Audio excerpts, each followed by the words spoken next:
Hi guys. Unless you've been the victim of identity fraud, you should have a government-issued document that tells you when you're able to add an extra digit to your age. Because of this, people like to throw parties to celebrate not dying over the course of a year.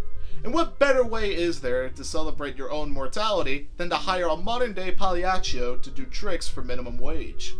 Birthday clowns are about as well known as the app formerly known as Twitter, and about as hated as much as the app formerly known as Twitter. But why is it like that? It could be for a multitude of reasons why someone doesn't like a clown. Maybe it's because they're creepy looking, unfunny, homicidal, and these are all very valid reasons why you shouldn't hire one of these half-assed hirelings. But surely not all of these clowns act like this, right? Thanks to horror movies, birthday clowns are at an all-time low for bringing out all the reasons stated in the previous hard cut. But just how bad would it be if these worst-case scenario clowns were rented for a real birthday? And who, out of all of them, would rank the highest when sorted onto a graph popularized by the fighting game community? Well, that is what we're going to find out in just a hot minute.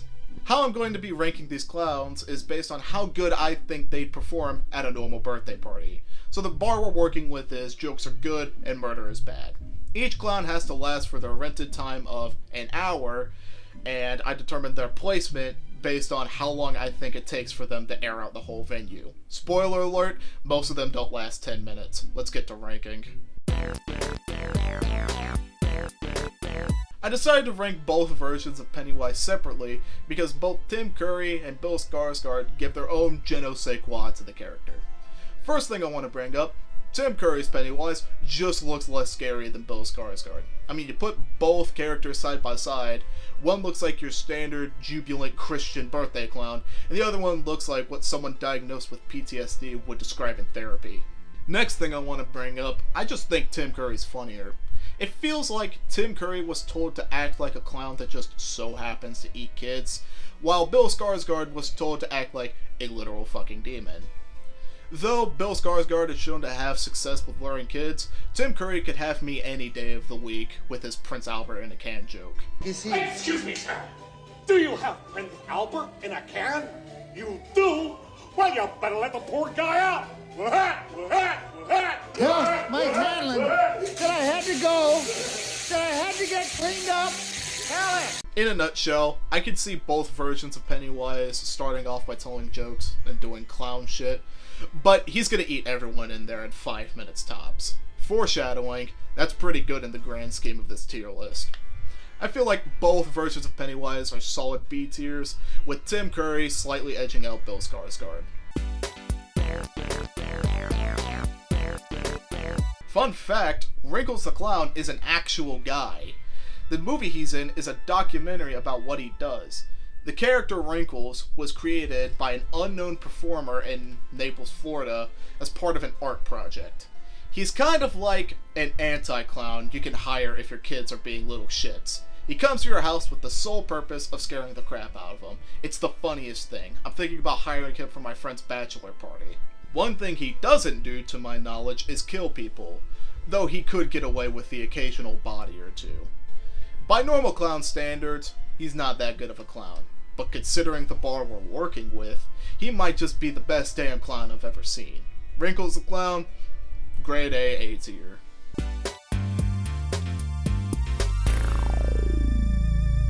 In case you haven't seen the masterpiece that is Killer Clowns from Outer Space, they aren't actually clowns, they're murderous aliens.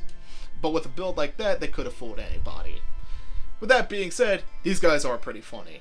They have an arsenal of weapons such as a popcorn rocket launcher, a ray gun that turns you into a balloon, and a gun that wraps you in a cocoon of cotton candy. And that's just a few of the confectionery carcass makers that these guys have access to. It sucked to be on the receiving end of any of these weapons, but you gotta admit, if you were watching this happen from like across the street, it'd be pretty funny. These guys look funny, they act funny, hell, they even kill you funny. But you're not lasting 8 seconds in a room with these fuckers. By all means, I should put these guys in D tier, but they're just too funny to me. So I'll cut these absurd aliens some slack and put them in C tier.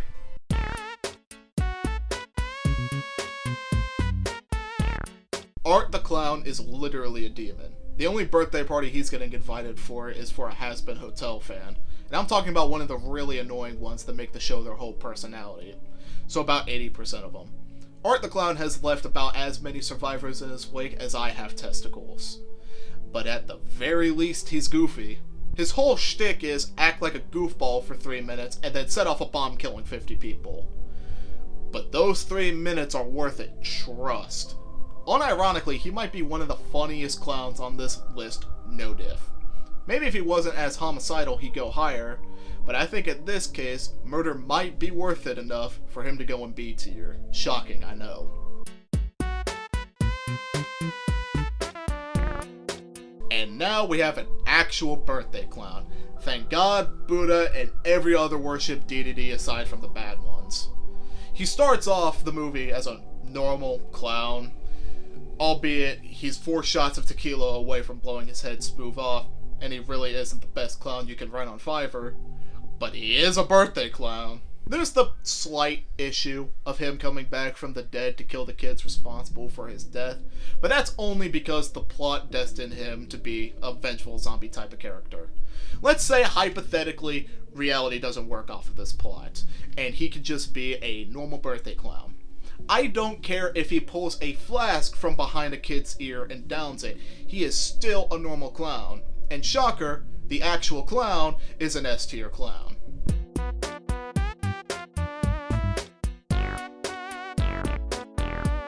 Kent McCoy is basically the same as Stitches, but with some folklore shenanigans going on. In short, Kent McCoy puts on a clown costume for his kid's birthday. When it's all said and done, he tries to take it off, but he can't. Apparently, the costume is cursed, and now he's destined to turn into a cannibalistic Neanderthal. Because that's what the folklore said. It's just the way it is. Where this gets complicated, though, is he does turn into a murder cannibal by the end of the movie. But we only need him for the 1 hour. So let's give him the benefit of the doubt and say he puts the costume on, does the birthday party, and then he realizes he can't take it off. He could fuck off to the far lands after his time is done for all I care, as long as he doesn't go cuckoo for Cocoa Puffs within that hour. Again, he's an actual birthday clown, so he's going in S tier.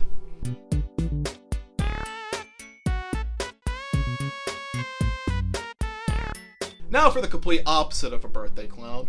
The heads are dead ass a group of murderers. No two ways about it. There's 6 of them in total, and they all have their funny little quirks. Doomhead is the leader of this gaggle of goons. Sickhead is a neo-Nazi midget. Schizohead has a chainsaw. Psychohead is a discount Art the Clown. Deathhead is a transvestite, and Sexhead is a predator. Real colorful cast Rob Zombie cooked up for us here. Together, the heads band together to hunt down and slaughter a group of carnies. Together. Yeah, these guys really aren't my first pick for Little Jimmy's birthday party. Maybe if they didn't give Schizohead a chainsaw, but let's be real, the only thing he's putting that thing down for is another chainsaw. They might horse around a little bit, but I rather doubt it. Hot take, the heads, D tier clowns.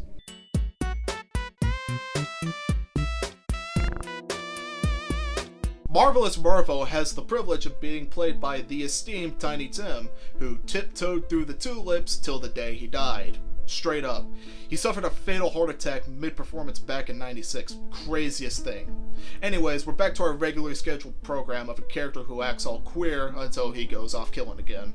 That's what I would say if he actually killed anybody. Mervo is a red herring used by the actual killer, Gary Dickinson, so he could get away with his murders. So, at the end of the day, he doesn't really kill anybody.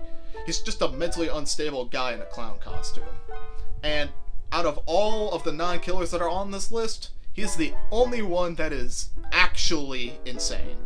I don't think he'd hurt anybody, but just to be safe, he's going at the bottom of A tier.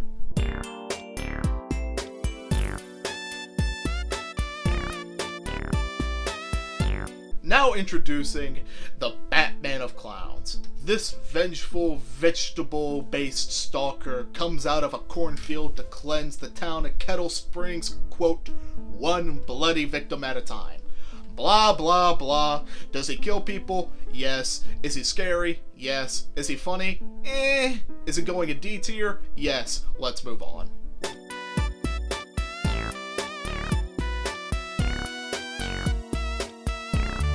Long story short, Cannibal Clown lives in the basement.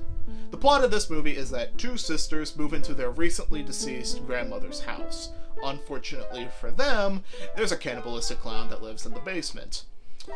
Now, at least he has the common courtesy of warning the sisters of his intent to eat them through rhyme scheme.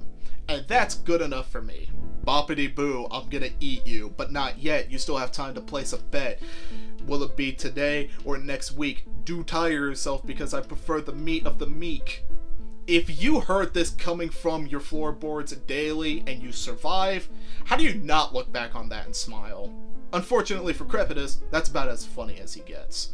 So, yeah, cannibalistic murder clown goes in C tier. Shocker.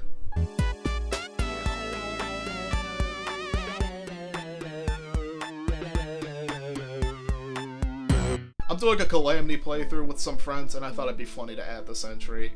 The clown in Terraria rides on a big ball like Lemmy Koopa, and after killing about 50 of these guys, I can comfortably say that they are absolute menaces. They don't care about your race, your creed, your background. They don't care about anything about you.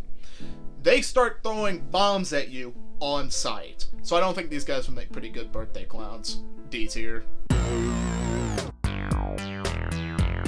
That's all the clowns I have for today. And as always, my word is law and is undisputable.